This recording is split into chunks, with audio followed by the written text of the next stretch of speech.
What is going on, everybody? Welcome here to the Purple and Gold podcast.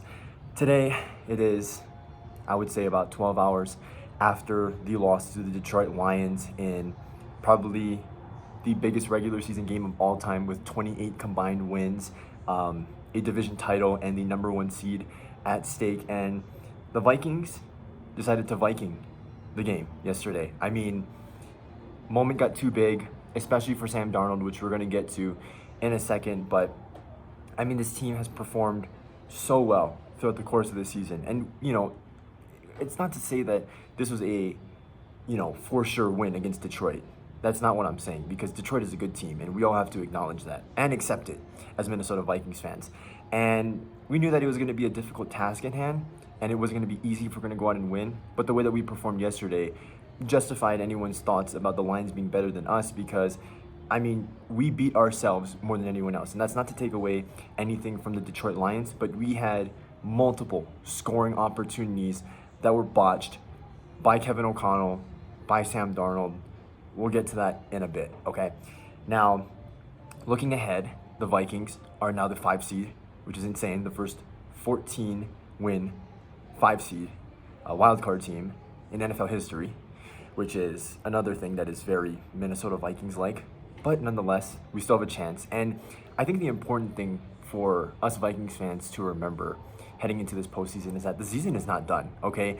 Yes, yesterday's win was demoralizing, but I have faith that this team is going to just switch their mindset, put that behind them, and say, hey, that was a bad loss. We can't play like that again if we want to continue our season and end up winning the Super Bowl, which is still crazy to say.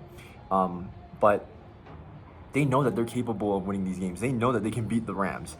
They know that they can beat the Detroit Lions. But it's going to take really, really sharp performances in order for that to happen, which is not what we had yesterday. But lucky for us, okay, although there was a lot at stake, it did not jeopardize the entire season. And I hope it doesn't, because this team can easily just unravel right now and say, damn, we got absolutely spanked on Sunday Night Football, and just lose all your confidence. I don't feel that from this team, and I hope I'm right when I say that. But yeah, there is a real task at hand. This Rams team should not be overlooked. They are a good team. A lot of people didn't expect them to win their division. They did. And I think it says a lot about that team. And the way that they played us last time, they're going to play us tough. And I think McVay understands what O'Connell wants to do from their time previously in LA. So Kevin O'Connell has got to put all the tricks into the playbook this week, and hopefully Sam Darnold plays at a high level. So let's talk about this game from a positive perspective, because despite the 22-point loss, there were actually some really good things to take out of it, okay? Our defense is legit, okay? I don't care that we gave up 31 points, because to be honest, I think the offense hurt the defense in a lot of ways, and this defense would have gave up a significantly less amount of points. I'd say you take 2 touchdowns, maybe 1 touchdown off the board, if the offense moves the ball, scores, finishes drives. The defense was just getting worn out after a while, because it was just like the offense is either just punting the ball away, or they're making the defense play on a longer field because they're getting stopped at the goal line consistently. But this defense absolutely showed up yesterday. Let's start off with the front. Jonathan Grenard absolutely manhandled Taylor Decker again yesterday, and Andrew Van Ginkel. I mean, look, I know some of you guys are going to get on him for not, holding that interception and taking it to the house, but that would have been a tough play to make. And an impressive play nonetheless. The fact that he even got his hands on that football. There's only one outside linebacker in football that can do that, and it's Andrew Van Ginkel. And so the fact that he already has 2 pick sixes on the year, could have been 3 if he hauled that one in yesterday. Phenomenal, and that's why he's a Pro Bowl starter. So those 2 guys absolutely set the tone. I think the defensive line could have played better, because their biggest runs were broken on the inside off of some of those split runs. But I mean, for the most part, you can't ask them to do much more against a historically good offense in the Detroit Lions. So I think our front played really well. I think Cashman played super well. I mean, he was able to keep up with Jahmyr Gibbs for the most part. And Ivan Pace came up with another huge interception off of a batted pass by Josh Metellus. I think this team did as much as they possibly could from a defensive standpoint to give us a real opportunity to win the game. And something that I was afraid of was, how is the secondary going to hold up against Amon-Ra St. Brown and Jamison Williams and Tim Patrick, Sam Laporta? And I'm going to be honest, I think they did enough to restrain those guys from putting up the performance that they can on a weekly basis. Amon-Ra, I think, quietly had a really good game, but there was nothing that made me be like, oh man, like, this guy is getting out of control, because that was the Jahmyr Gibbs situation. And I think we were just getting worn out through the course of the game, and we were just put in some very unfavorable situations where the momentum was not going our way either. And so I'm not here to make excuses for the defense, but I will say this defense did play at a championship contending level. And like I said, if you complete all of those drives, Minnesota, right, which they could have, because, there were a handful of plays where guys weren't just open, they were wide open. And the failure to execute stands out more than anything else. So I think our defense played extremely well. I'm so impressed with how our defensive line played against one of the best offensive line units in the league, if not the best. And I don't know if that's up for debate. But again, I think this defense went toe-to-toe with that Lions offense, which is the one reason why they're winning right now. And it looked fantastic. Now let's go to the offensive side of the ball, and before I switch over to that, Brian Flores is getting some real interest in becoming a head coach. That's no surprise.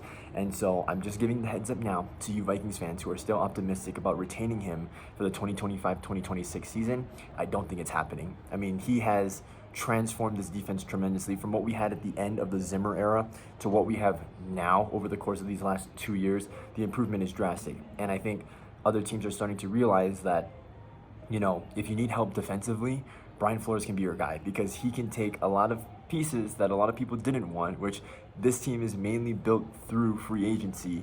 If you give him the right guys, they're going to go out and perform, and he's going to elevate the way that his players play and confuse opposing quarterbacks for the most part. So Brian Flores deserves it. I know as Vikings fans, and as a Vikings fan myself, I would love to retain him, but I just don't think that that's possible at this point. If he comes back, we'll all be jumping for joy, but I think he deserves another shot to be a head coach.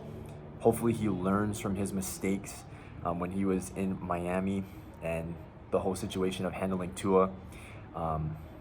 That's something that teams are going to have to consider as well. But, the transformation of this defense, look, if you're watching every Vikings game, you understand, this defense has turned into something special. And these were a lot of guys who on previous teams were not playing at the same level they are now with Brian Flores. Now, offensively, this is where things start to get really negative, and we're going to be very honest here. And this is low-key going to just turn into a rant. Let's start off here with Sam Darnold, okay? Because there's been a lot of conversation recently about what are the Vikings going to do in 2025 in terms of the quarterback position. And I still think it's too early to tell. We've talked about this in a previous video before, that it's going to come down to these critical games, the ones that we need to win. How does Sam Darnold perform? And I even went as far as to say, look, we can lose these games, but if it's not because of Sam Darnold, bring him back. Because he could have a 5-touchdown performance and we lose, and we're not going to say, hey, that's Sam Darnold's fault. But when he plays a game like how he did yesterday, going 18 for 40, no touchdowns, when there were real opportunities to score touchdowns, it's hard to bring him back, because I think when you look at the history of this franchise, it is always, we're getting close. I'm sorry, I'm just trying to gather my thoughts. We're always close, but we're never good enough to get there. And I feel like that's exactly what Sam Darnold is. At least that's what he proved yesterday against the Lions. This was an injured defense in the Detroit Lions, and we were unable to capitalize on that. This is a defense that is playing atrocious right now. And I don't want to hear, oh, Alex Anzalone came back, okay? Alex Anzalone was never getting that kind of praise, whether he should have or not. One player cannot dictate the game that much. That's just ridiculous, right? This is a defense with the offense that we have should be scoring tons and tons of points against that Detroit defense. So I think we can talk about this on a week-to-week basis. where do we stand with signing Sam Darnold or letting him walk? And right now, after this game, and again, I've given myself a day to really collect my thoughts and think about what I want to say. As of right now, after week 18, I would not bring back Sam Darnold because I mean, we've seen this from Vikings team before. 13, 14, 15 win seasons. And when it comes to the playoffs, when we really need the quarterback to step up, they haven't been able to do it, okay? And I mean, this team has seen some tremendous quarterbacks come through the building, and no one's been able to do it, okay? And it's not easy, but I'm just saying, when you have a top 10 quarterback that you drafted in the building and you can bank on him, I mean, look, if you don't believe in him to win you a Super Bowl, why are you drafting him? So I think that's one reason why you play J.J. McCarthy. Another reason is this team, the way that it's structured and what we have in the future in terms of draft capital, we need to build through free agency. And if we're going to eat up around $40+ million to bring back Sam Darnold, a guy who showed yesterday that he cannot perform under the big and the brightest lights, that's going to hurt the team long term, right? And they talk about drafting the quarterback, and this is the window to try and win, and that's absolutely true. And I just think that if we're going to allocate that much money to a quarterback, we have to know that he can legitimately bring us to a Super Bowl, and not just bring us there, but win it, because, I mean, that is the goal at the end of the day. And I just feel like we're only going to set ourselves back by being content with being close and competitive while not actually giving us a legit shot at winning the whole thing. So where it stands right now, I would not bring Sam Darnold back. He is the reason why we lost yesterday, and I think you're better off just rolling the dice with J.J. McCarthy, for better or worse. But I think you're giving yourself a better chance by saving that cap space to build around, you know, banking on the fact that Kwesi can bring in another banger free agency class, and let Sam Darnold test the waters elsewhere. Okay, Sam Darnold has done a great job for this team. He has made some impressive throws, and aside from last night, has been tremendous under pressure, extending plays, navigating the pocket. So many good things can be said about how Sam Darnold has played this year. But again, these are the only games that matter. Not literally, but I mean, how do I put this into words? Like, of course, you have to take every game seriously, but these are the ones that really, really matter. This is when we really need you to perform. You can have all the Jacksonville games you want as long as we win in the regular season, but once the postseason comes, man, you got to just be on a different level, because it's a different animal. Anyone can win any week, and you can see a Lions team that is depleted in talent because of injuries just show up like that, because it's a bigger stage, and you got to be able to be at that same level as those other teams and higher. And just, yeah, I mean, just countless amounts of missed throws yesterday in crucial situations, whether it be, you know, a throw behind the receiver on a 3rd or 4th down, or just not being confident enough to pull the trigger like he has all season when plays are open in the red zone. Yeah, Sam Darnold, it's tough, man. He's a great story. He's a great football player. But you got to be built for moments like this. I mean, I hope the fan base can resonate with what I'm saying, because I think we've all endured the suffering of just being close and not good enough.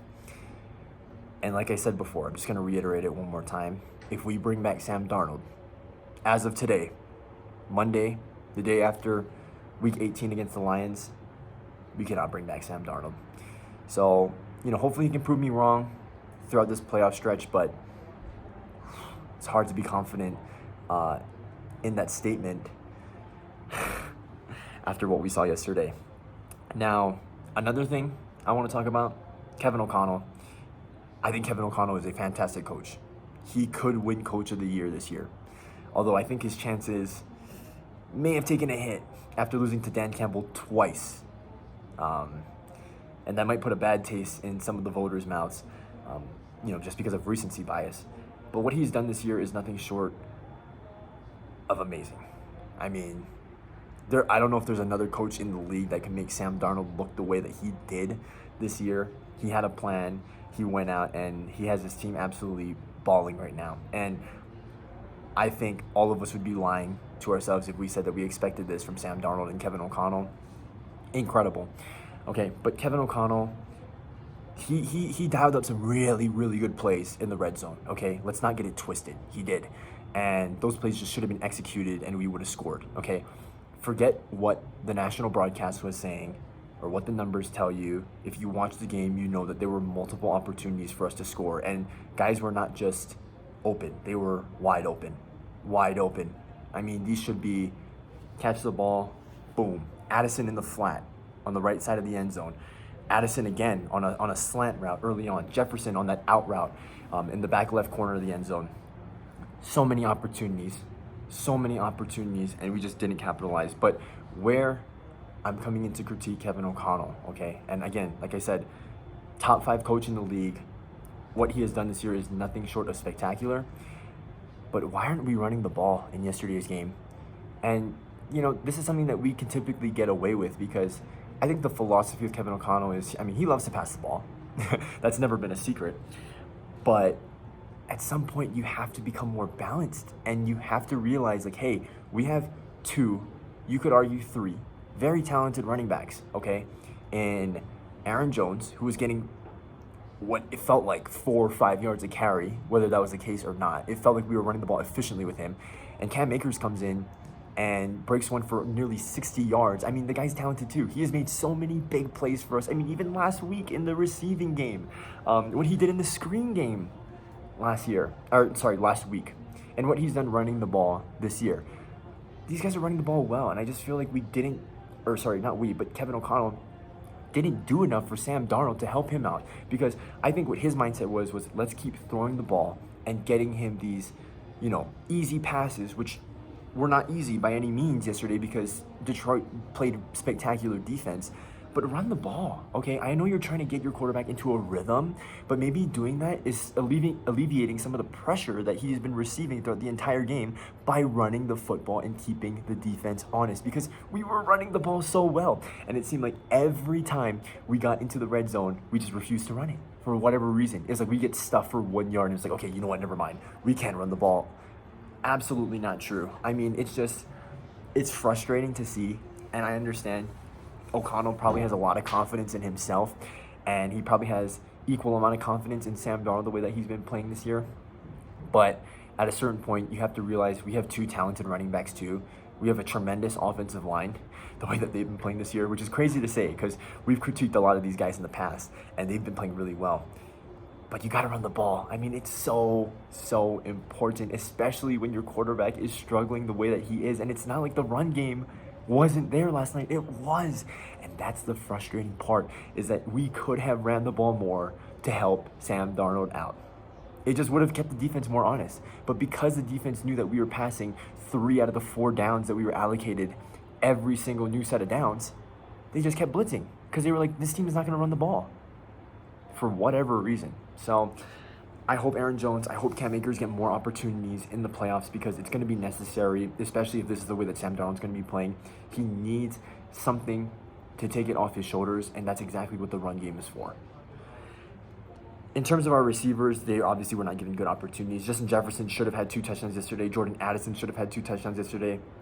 And instead, the narrative is that the Vikings got clamped. Okay, Amik Robertson played a fantastic game yesterday. But let's be honest, okay? He should have had 2-3 touchdowns scored on him yesterday. And Sam Darnold just made Justin Jefferson look like an absolute clown out there. And that's why there are idiots out there, okay, and I'm getting passionate about this, who actually think Jamar Chase is better than Justin Jefferson because of games like this, where the quarterback is just not good. You have to remember now, Jamar Chase is putting up these numbers with Joe Burrow, who is one of the best quarterbacks in this era. And Justin Jefferson has had to deal with Kirk Cousins, who we've seen what Kirk Cousins really is when he doesn't have Kevin O'Connell calling plays for him, and Sam Darnold, a guy that nobody believed in and was already ruled as a first-round bust after 5 years of just misery from him. And he's still putting up godlike numbers, right? Anyway, that's a discussion for another time. What I'm trying to say is that we have a talented group, okay? Hawkinson didn't have a great game yesterday. None of our receivers had a great game yesterday. But I wouldn't lose confidence in that group. And I don't know if anyone has, but just in case, I mean, these guys are awesome. And our quarterback just did not make them look good whatsoever yesterday. So I am not worried about that in the slightest bit. This team, okay, let's just shift our attention over to this upcoming game, they can win this game. They should win this game. They didn't last time. But I think this time you have to come in with the mindset like, whether they took this team seriously or not last time, and I'm sure they did, but you have extra days to prepare now. There's no excuse. You are the more talented team. I think you do have the better quarterback this year if we're looking at it from the totality of the season. And your playmakers match up with theirs. I think Cooper Kupp has really slowed down over the course of these last few weeks, and Puka Nacua has really taken over as that wide receiver one. Like, that transition has slowly happened over the course of the season after he returned from injury. Look, this time Puka's playing. It's not going to be a surprise when he comes off of the injury report and he's suddenly suited up on the field. And we know that this defense, despite there being a lack of name value on the team, they can make some plays. Like, Jared Verse, I think, was a pleasant surprise to us because of how well he was playing as a rookie and is a Pro Bowler, and deservingly so. And the secondary is, that's a spot that we need to eat up again. But again, it is going to be so important for us to run the football and help Sam Darnold out.